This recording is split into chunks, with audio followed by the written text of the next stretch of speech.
श्री महाभारते खिल्ल भागे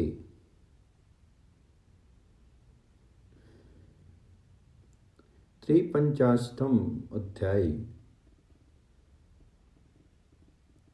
ब्रह्मा जी की आज्ञा से देवताओं का अंश अवतरण। वैशंपायन जी कहते हैं, जन्मेजय, पृथ्वी की ये बात सुनकर के वे सभी देवता उनके प्रयोजन को सिद्ध करने वाले कर्तव्य का चिंतन करते हुए ब्रह्मा जी से इस प्रकार बोले, भगवान, आप इस पृथ्वी के बड़े हुए भार को उतारिए, क्योंकि आप ही सब लोगों के शरीर की सृष्टि करने वाले तथा संपूर्ण जगत के ईश्वर हैं। इस विषय में देवराज इंद्र, वरुण और यम को क्या करना चाहिए? धनाध्यक्ष कुबेर अथवा साक्षात भगवान नारायण का ही क्या कर्तव्य है? चंद्रमा, सूर्य, वायु, 12 आदित्य, 8 वसु तथा लोकों का कल्याण करने वाले 11 रुद्रों को भी इस विषय में क्या करना चाहिए? दोनों देववैद्य अश्विनी कुमार, स्वर्गवासी साध्यगण, बृहस्पति, शुक्राचार्य, काल तथा कालिका भी इस समय क्या कर्तव्य है? ब्राह्मण, भगवान महेश्वर, विशाख, स्वामी कार्तिकेय, यक्ष, राक्षस, गंधर्व, चारण तथा बड़े बड़े नागों को भी इस कार्य के संबंध में क्या करना है? श्रीश्वर, पक्षी, पर्वत, बड़ी बड़ी लहरों से युक्त समुद्र तथा गंगा आदि दिव्य सरिताएं भी इस विषय में क्या कर सकती हैं? प्रभु, शीघ्र आज्ञा दें, हम अपने अंश का प्रयोग किस प्रकार करें? यदि आपको पृथ्वी के हित का कार्य अवश्य करना है तो बताइए। राजाओं में युद्ध की ज्वाला जगाने के लिए हम सब किस उपाय से काम लें? पिता में हम सब लोग किस प्रकार अंश अवतार ग्रहण करें? हम में से जो देवता अंतरिक्ष में रहते हैं तथा जो पृथ्वी पर पार्थिव रूप से विराजमान हैं, वे सब सदस्य ऋत्विक ब्राह्मणों तथा राजाओं के कुल में अवतीर्ण हों और हम लोग भूतल पर अपने अयोनिज शरीरों को भी सृष्टि करें। एक कार्य के लिए यत्नशील हुए देवताओं का ये निश्चय मत सुनकर के उन देवताओं से घिरे हुए लोक पिता में ब्रह्मा जी ने ये बात कही, सो श्रेष्ठगण, तुम लोगों का जो निश्चय है वह मुझे भी अच्छा लगता है। तुम लोग भूतल पर अपने ही समान तेजस्वी अपने शरीर के अंशों को प्रकट करो। श्रेष्ठ देवताओं, तुम सभी लोग अपने अपने तेज से अवतार लो और तीनों लोगों की लक्ष्मी को पाकर के भूदेवी की रक्षा करते हुए वहां रहो। मैं पृथ्वी पर आने वाले इस भय को पहले से ही जानता था, अतः भूतल पर स्थित भरत वंश के लिए मैंने जो कुछ विचार किया है उसे सुनो। पहले की बात है, मैं पूरे समुद्र के पश्चिम तट पर अपने पुत्र महात्मा कश्यप के साथ बैठा था। उस समय लोक और वेद का अनुसरण करने वाले प्राचीन कथाओं तथा बहुत से उत्तम गुण वाले पौराणिक इतिहासों को चर्चा द्वारा मैं समय बिता रहा था। उन कथा वार्ताओं को कहते सुनते हुए मेरे समीप मूर्तिमती गंगा जी के साथ मूर्तिमान समुद्र शीघ्रतापूर्वक आया। उसके साथ मेघों की घटा तथा वायु का भी आगमन हुआ था। वे ऊंची नीची तरंगों के कारण वेग एवं तरंगों से युक्त अपनी गति को विषम बनाता हुआ आया था। जल जंतुओं के कारण विचित्र दिखाई देने वाले जल रूपी वस्त्र से उसका शीर ढका हुआ था। उसके शीर की कांति शंख और मुक्ताओं से अत्यंत निर्मल दिखाई देती थी। वह मूंगे और मणियों के आभूषणों से भूषित तथा पूर्ण चंद्रमा से संयुक्त होने के कारण उद्वेलित होकर के मेघ के समान गंभीर गर्जना कर रहा था। उसने मेरा तिरस्कार सा करते हुए अपनी मर्यादा का उल्लंघन करके अपने चंचल एवं नमकीन जल बिंदुओं से मुझे भिगो दिया। जब समुद्र अपने उमड़े हुए जल से उस स्थान को नष्ट भ्रष्ट करने के लिए उद्यत हुआ, तब मैंने क्रोध भरी वाणी में उससे कहा, तू शांत हो जा, शांत हो जा। इतना कहते ही समुद्र सूक्ष्मता को प्राप्त हो गया। उसकी ऊर्मी और तरंगों का प्रभाव दब गया तथा वह राज्य लक्ष्मी के प्रकाशित होता हुआ मेरे समीप खड़ा हो गया। फिर मैंने मन ही मन पृथ्वी के भार उतारने के हेतु का विचार करके तुम लोगों के हित की कामना से गंगा सहित समुद्र को पुनः शाप देते हुए कहा, समुद्र तो राजा के समान शीर धारण करके मेरे निकट आया है, अतः जा तू इस पृथ्वी का पालन करने वाला राजा ही होगा।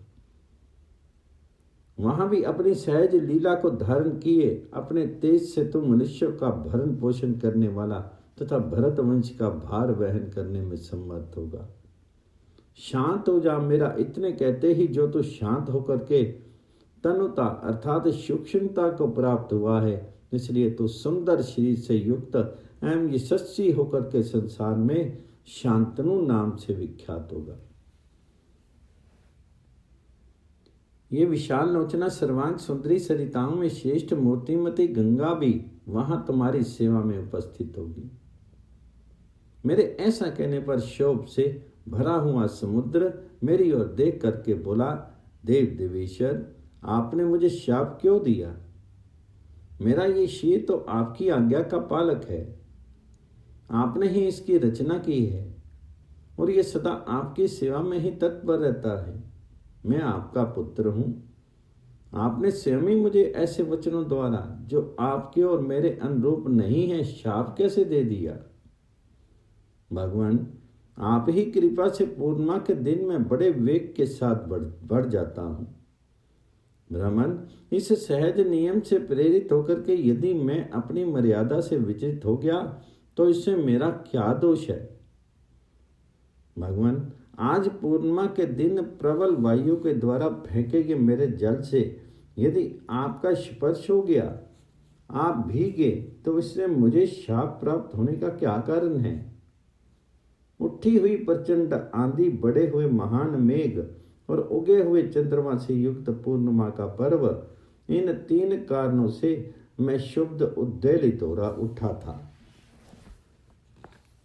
ब्राह्मण, इस तरह आपके बनाए हुए कारणों नियमों से ही शुद्ध होकर के यदि मैंने अपराध किया है तो आप उसके लिए मुझे क्षमा कर दें और इस शाप को लौटा लें। देवेश्वर, मुझे दूसरा कोई सहारा देने वाला नहीं है। मैं शाप से शिथिल हो गया हूं। यदि आप शरणागत की रक्षा का प्रतिपादन करने वाले प्रमाण पर दृष्टि रखते हैं तो मुझ पर अवश्य दया करें। ये देव नदी गंगा आपकी ही आज्ञा से इस भूतल पर अवतीर्ण हुई है। इसका कोई दोष नहीं है। इसे मेरे दोष से ही दोष की भागनी होना पड़ा। अतः आप इस पर कृपा करें। महासागर देवताओं के भूभार हरण रूप उद्देश्य को नहीं जानता था, अतः मेरी शापाग्नि से भयभीत हो उठा था। उस समय मैंने मधुर वाणी द्वारा उसे सांत्वना देते कहा, महोदधे, शांत हो जाओ, तुम्हें डरना नहीं चाहिए, मैं तुम पर प्रसन्न हूं।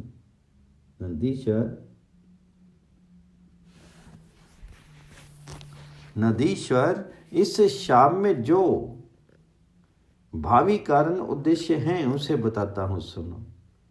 सरिताओं के स्वामी समुद्र, तुम अपने तेज से इस सागर शरीर को छोड़ करके अर्थात योग बल से अपने आप को दो रूपों में विभक्त करके एक से तो यहाँ रह जाओ और दूसरे रूप से जाओ और भरत वंश में अपने शरीर को गर्भ में स्थापित करो। जल के स्वामी महासागर, उस भरत वंश के भोपाल बन करके राज्य लक्ष्मी से संपन्न होकर के तुम चारों वर्णों का पालन करते हुए बड़े सुख से रहोगी। ये जो तुम्हारी प्रिया सरिताओं में श्रेष्ठ गंगा हैं, ये भी उस समय रमणीय अंगों से शोभित परम सुंदर रूप धारण करके वहां तुम्हारी सेवा करेगी। सागर, तुम मेरी आज्ञा से वहां इस जाहनी के साथ आनंद पूर्वक रहते हुए मुझे जल से भिगोने के कारण मिले हुए इस शाप के दुख को भूल जाओगी। समुद्र, तुम्हें बहुत शीघ्र मेरी इस आज्ञा का पालन करना चाहिए। वहां इस गंगा के साथ तुम्हारा प्रजापत्य विधि से विवाह होगा। 8 वसु स्वर्ग से भ्रष्ट होकर के रसातल में जा पहुंचे हैं। उन्हें मनुष्य रूप में उत्पन्न करने के लिए मैंने तुम्हें नियुक्त किया है। अग्निदेव के समान गुणशाली तथा देवताओं की प्रसन्नता को बढ़ाने वाले उन 8 वसुओं को संतान रूप से उत्पन्न करने के लिए ये गंगा तुमसे घर धारण करे। सागर, तुम वसुओं को शीघ्र ही जन्म देकर के कुरुकुल की महत्ता बढ़ाने के अनंतर उस मानव शरीर का त्याग करके पुनः अपने समुद्र रूप में प्रवेश करोगे।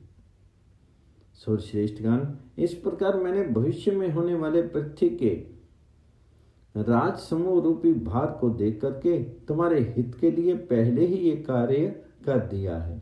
इस तरह भूतल पर शंतनु के वंश का बीज आरोपण मैंने कर दिया है।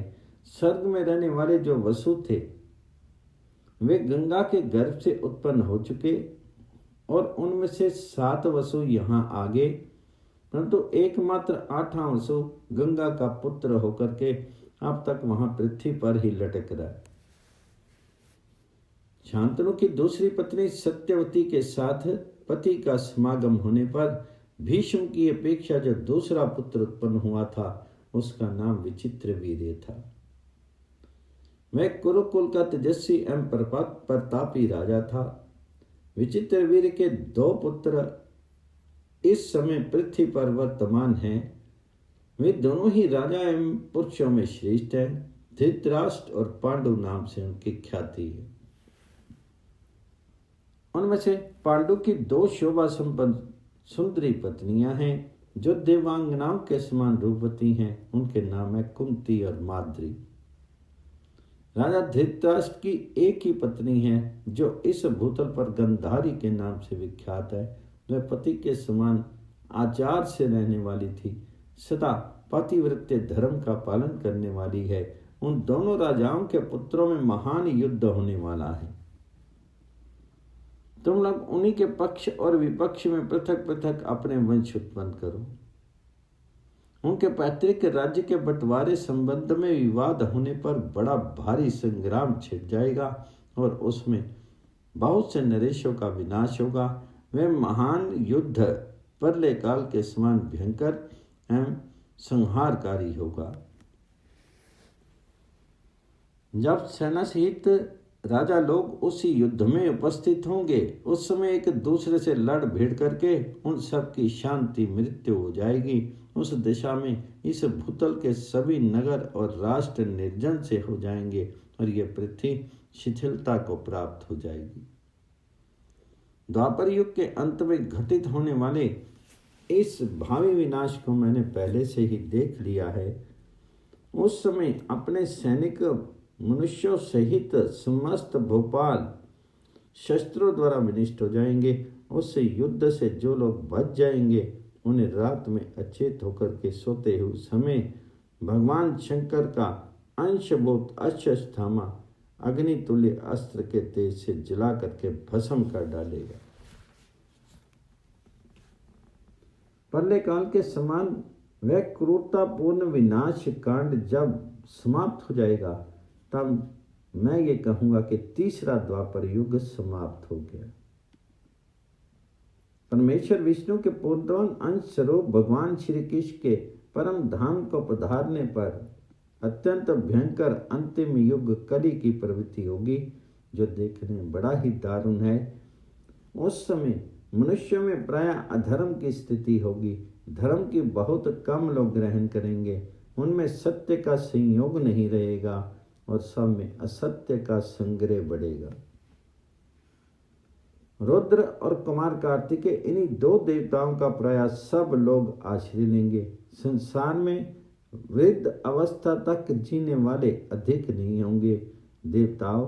अतः यही निर्णय सबसे श्रेष्ठ है कि पृथ्वी पर रहने वाले राजाओं का अंत कर दिया जाए। इसलिए तुम सब लोग अपने अपने अंश से अवतार लो, देर मत करो। धर्म के पक्ष में जो देवता हों उन्हें कुंती और माद्री के गर्भ से उत्पन्न होने की आज्ञा दी जाए। विवाद या शुद्ध युद्ध का मूल है कली। उसे सहायकों सहित गंधारी के गर्भ से उत्पन्न होने के लिए प्रेरित किया जाए।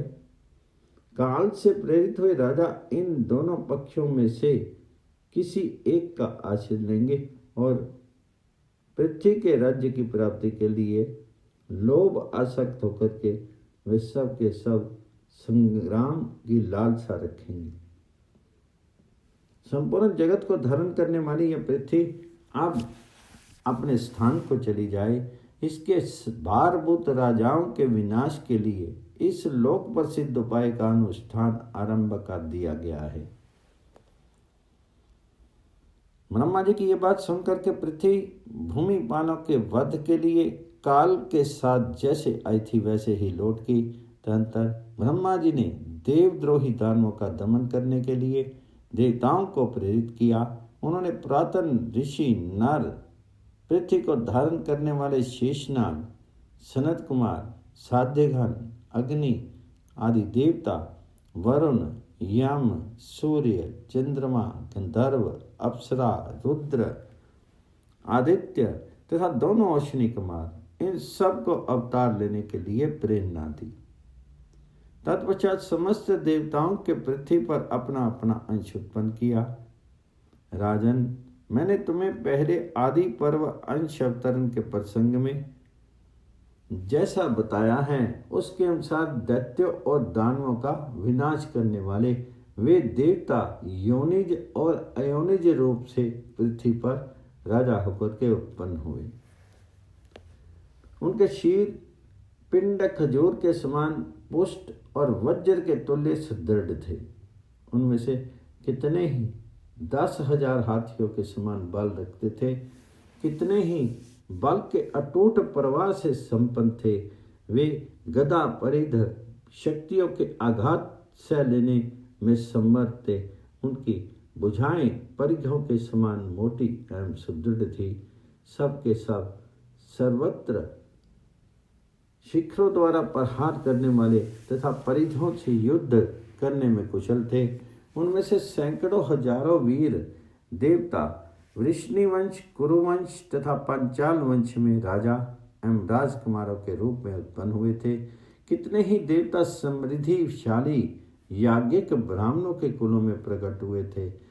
वे संपूर्ण अस्त्रों के ज्ञाता, महाधनुर्धर, वैदिक व्रत के अनुष्ठान में तत्पर, समस्त समृद्धिकारी गुणों से संपन्न, यज्ञकर्ता तथा पुण्य कर्म का अनुष्ठान करने वाले थे, जो कुपित होने पर पर्वतों को भी हिला सकते थे, पृथ्वी को विदीर्ण कर सकते थे, आकाश में उड़ सकते थे और समुद्रों को भी विशुद्ध कर सकते थे।